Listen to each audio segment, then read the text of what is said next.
Bago po natin ikabit itong kadena mga kapadyak, ito muna po mga roller ang unahin nating ikabit para tamang sukat po ang magawa natin sa pagkabit natin ng kadena na ito. Medyo komplikado itong 16 teeth na ito dahil napakalaki po pala. Sa baba po natin siya ilalagay, tapos ito naman pong 12 teeth ay sa taas naman po natin ilalagay. Simulan na rin po natin kalasin yung mga lumang roller po at punasan po natin ang RD. Linisan ng cage at ilagay na po natin yung una nating pwedeng ikabit po tulad ng 16 teeth po na ito. Ayan, na-install na po natin at next po natin tanggalin yung nasa taas naman po na maliit na roller. Ayan, makikita nyo po no, napakadumi. Grabe. At punasan din po natin, pagkatanggal din po natin ito para malinis po ang pagkakalagay natin ng panibagong roller po mga kapadyak. Ayan, na-install na po natin no mga kapadyak. Ayan. Ito po pala yung RD na to ay yung XX1. Yan makikita nyo po, narrow weight po itong roller po na ito. Tulad po ng tinanggal po natin, no? Pero wala siyang guide kung paano ikabit.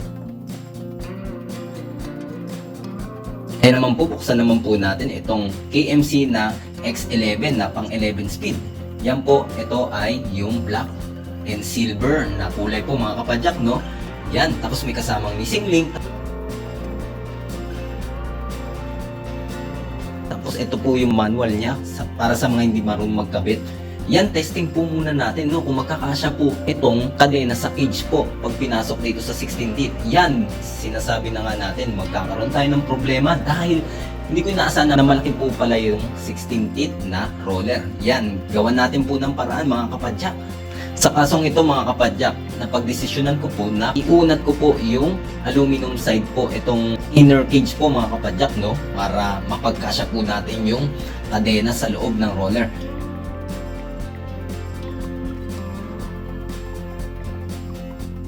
Sa hindi inaasahan, naputol ko po yung pinaka-guide mga kapadyak, yung pinaka-harang. Yan mga kapadyak. Ayan po, nakabit ko na po yung roller po ulit mga kapadyak, no? Tapos install na rin po natin itong kadena na KMC X11. Yan. Okay, parang nakakapanibago. Medyo malaki yung roller ko. Malaking tulong daw po ito, lalo na pag naka-high gear mga kapadyak.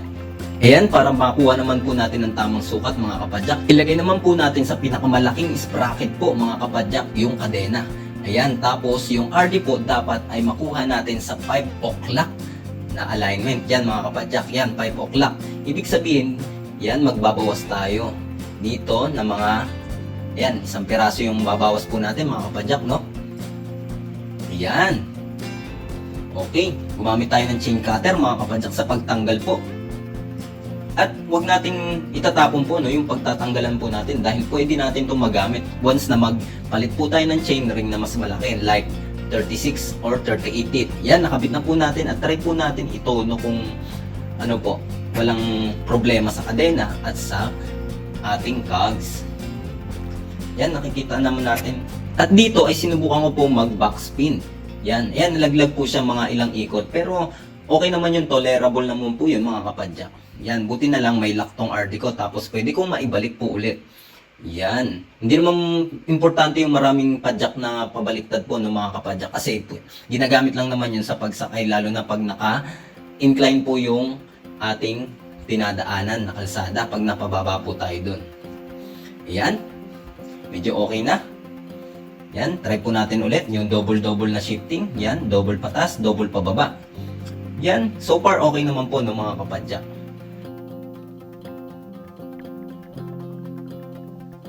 Yan po, naikabit na natin yung pulley. Tapos yung ating bagong kadena. Yan po mga kapadyak. Oh. Ito naman dun sa ating pulley na 16 teeth po ay nag-sacrifice po tayo ng RD. Kasi hindi po tugma itong 16 teeth para dito sa RD na ito. Ang bala ko lang sana ay iuunat ko po yung pinaka-guide po nito. Yung po na to sa ilalim. Yan. Mapapansin nyo wala nang harang po yung kadena. Hindi ko alam yung consequences po nito kung anong mangyayari po, kung malalaglagan ba ng kadena or magkakaroon ng sabit-sabit. Yan, antabayanan po natin, magre-rest yan. Sana ano naman, safe naman. Okay po, tapos ito naman yung 12 teeth, yan, 12 teeth naman yung gamit ko dati. Yan, and saktong-sakto naman po siya. Tinry ko nga ito na na yung 16 teeth dito, hindi siya kaya. Sasabit siya dito sa pinaka harang niya po. Mga kapadyak, ayan, yung harang. lang. Ayan. Sasabit siya sa ganyan. Tulad ko sa nangyari sa baba.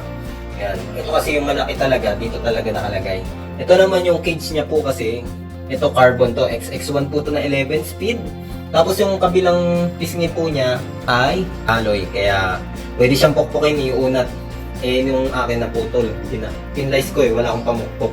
Yung sa tuning niya naman po sa tono ay maganda naman po, smooth. Tulad po ng nakita nyo kanina, smooth na smooth. Tapos yung back pedaling niya, yung pag dinahan-dahan naman to, ay hindi siya na-chain drop.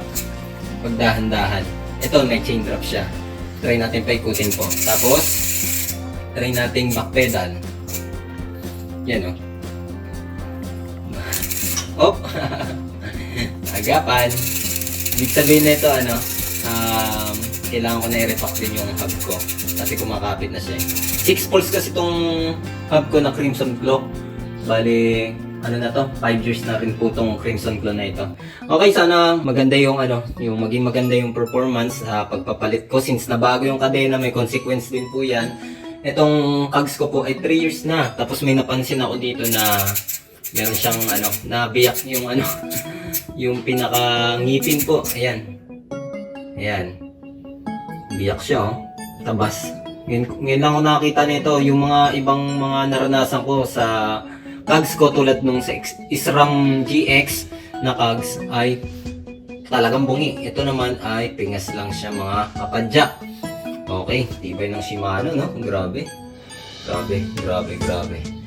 Ito naman, natibay din naman po yung SRAM. So far, heavy duty po siya. Okay po, maraming salamat po sa panonood.